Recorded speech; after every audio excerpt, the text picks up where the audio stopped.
दोस्तों आज हम पढ़ने वाले क्लास 12 का एक प्यारा सा चैप्टर जिसका नाम है गांधी, नेहरू और यासेर अराफात। ये पाठ एक किस्सा है जो भीष्म साहनी ने अपनी जिंदगी के पुराने अनुभवों को याद करके लिखा है। इसमें उन्होंने बताया है कि जब वो छोटे थे तब गांधी जी से वो कैसे मिले, फिर बड़े होकर नेहरू जी से कश्मीर में मुलाकात हुई और बाद में यासेर अराफात से फिलिस्तीन में मिले।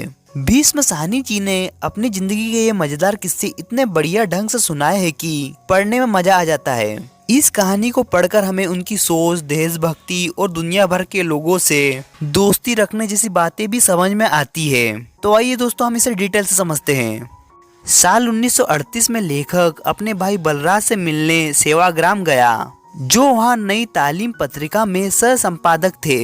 बलराज ने बताया कि गांधी जी हर सुबह 7 बजे टहलने निकलते हैं और लेखक को मिलने की सलाह दी। पहले तो लेखक हिचकिचाया, पर अगली सुबह वह गांधी जी का इंतजार करने लगा। जैसे ही गांधी जी निकले, लेखक ने भाई को बुलाया और दोनों उनसे मिलने दौड़ पड़े। बलराज ने गांधी जी से परिचय करवाया और फिर लेखक उनके साथ साथ चलने लगा। इस मुलाकात में लेखक की गांधी जी के प्रति श्रद्धा और उत्साह साफ दिखाई देता था। जब लेखक गांधी जी के साथ सैर पर गया तो वह थोड़ा घबराया हुआ था और सोच रहा था क्या बात करे। तभी उसे रावलपिंडी याद आया और बस उसने वही बोल दिया। गांधी जी तुरंत रुक गए और उससे जुड़ी बातें पूछने लगे। इससे पता चलता है कि गांधी जी कितने सहज और ध्यान देने वाले इंसान थे। लेखक ने जॉन साहब का नाम पहले ही सुना था। वो रावलपिंडी के एक मशहूर वकील थे। गांधी जी भी शायद कभी उनके घर ठहरे होंगे। सैर के दौरान गांधी जी धीरे धीरे बोलते और मुस्कुराते थे, जैसे कुछ पुरानी बातें याद कर रहे हो। फिर सब लोग आश्रम लौट गए। लेखक वहाँ 3 हफ्ते तक रहा। रोज एक जापानी साधु गांग बजाते हुए आश्रम की परिक्रमा करता और प्रार्थना के वक्त गांधी जी को प्रणाम कर चुपचाप बैठ जाता। एक दिन दोपहर में एक लड़का तड़पते हुए चिल्लाया, बापू को बुलाओ। गांधी जी तुरंत आ गए। उन्होंने देखा कि उसने गन्ने का रस ज्यादा पी लिया था। गांधी जी ने प्यार से उसकी पीठ सहलाई और उल्टी करवाकर राहत दिलाई। इससे साफ दिखता है कि गांधी जी कितने साधारण और दयालु इंसान थे, जो हर किसी की मदद के लिए तुरंत तैयार थे। थोड़ी देर में लड़के का पेट हल्का हो गया और वो हाँफते हुए बैठ गया। हर सुबह जिस कच्ची सड़क पर गांधी जी टहलते थे, उसके किनारे एक कुटिया थी जहाँ एक बीमार व्यक्ति रहता था।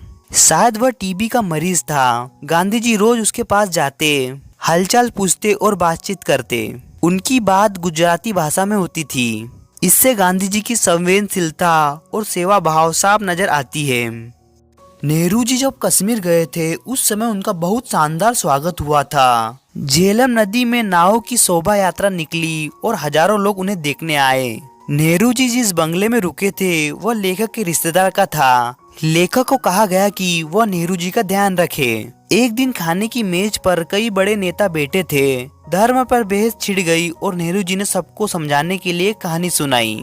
एक गरीब बाजीगर के पास क्रिसमस पर चर्च में चढ़ाने के लिए कुछ नहीं था, तो उसने अकेले में जाकर अपने करतब दिखाए।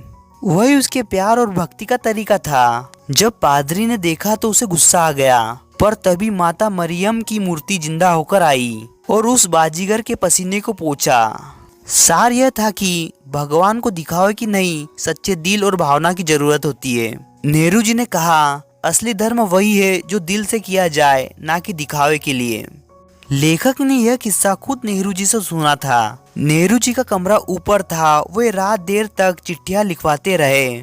सुबह लेखक ने अखबार उठाया और बरामदे में खड़ा हो गया। तभी नेहरू जी सीढ़ियों से नीचे उतरते हुए आए। उन्हें साथियों के साथ पहलगाम जाना था। लेखक ने सोचा कि वह अखबार तब तक नहीं देंगे जब तक नेहरू जी खुद ना मांगे, ताकि बात करने का मौका मिले। नेहरू जी पास आकर चुपचाप खड़े हो गए। शायद सोच रहे थे कि लेखक खुद ही अखबार दे देगा। लेखक डर भी रहा था, फिर भी चुप रहा। तभी नेहरू जी ने शांत स्वर में कहा, अगर आपने देख लिया हो तो क्या मैं भी एक नजर देख सकता हूँ? यह सुनकर लेखक शर्मिंदा हो गया। लेखक ट्यूनीशिया यानी कि अफ्रीका का एक देश गया था। वो उन दिनों अफ्रो एशिया लेखक संघ का बड़ा अफसर यानी कार्यकारी महामंत्री था। वहाँ की राजधानी ट्यूनिस में एक मीटिंग होने वाली थी। भारत से भी कई जाने माने लेखक जैसे कमलेश्वर, जोगिन पाल वगैरह वहाँ पहुँचे थे। लेकिन लेखक अपनी पत्नी के साथ कुछ दिन पहले ही पहुँच गया था। ट्यूनिस में लोटस नाम की एक मैगजीन का ऑफिस भी था, जो इसी लेख संघ की पत्रिका थी। पहले इसके एडिटर फैज अफजल फैज थे, लेकिन अब वे नहीं रहे थे। ट्यूनिस में फिलिस्तीन की एक अस्थायी सरकार भी चल रही थी, जिसे यासेर अराफात लीड कर रहे थे। फिलिस्तीन उस समय भी आजाद नहीं था। एक दिन सुबह लेखक को बताया कि अराफात ने उसे और उसकी पत्नी को अपने ऑफिस बुलाया है। जब दोनों वहां पहुंचे तो खुद अराफात बाहर आए और अंदर ले गए। एक बड़े कमरे में पहले ही एक टेबल पर बुना हुआ बकरा रखा हुआ था। अराफात साथ बैठक हुई और बात शुरू हुई। ज्यादातर बात फिलिस्तीन की हालत, भारत की मदद और गांधी जी वगैरह पर थी। जब गांधी जी की बात आई तो अराफात बोले, वो सिर्फ आपके नहीं हमारे भी नेता है, उतने ही आदर के लायक है हमारे लिए भी। इसके बाद तो जैसे मेहमान नवाजी की बारिश हो गई। अराफात खुद फल छिल कर खिला रहे थे और मीठी चाय खुद बना रहे थे। जब खाना खाने से पहले लेखक वॉशरूम गए और वापस आए तो देखा अराफात खुद हाथ में तौलिया लिए खड़े हैं। लेखक ये देखकर बहुत हैरान और भावुक हो गया। इतने बड़े नेता का ऐसा अपनापन उसे बहुत छू गया। दोस्तों वीडियो अच्छा लगे तो इस वीडियो को लाइक कीजिए और चैनल को सब्सक्राइब कीजिए। Thank you for watching.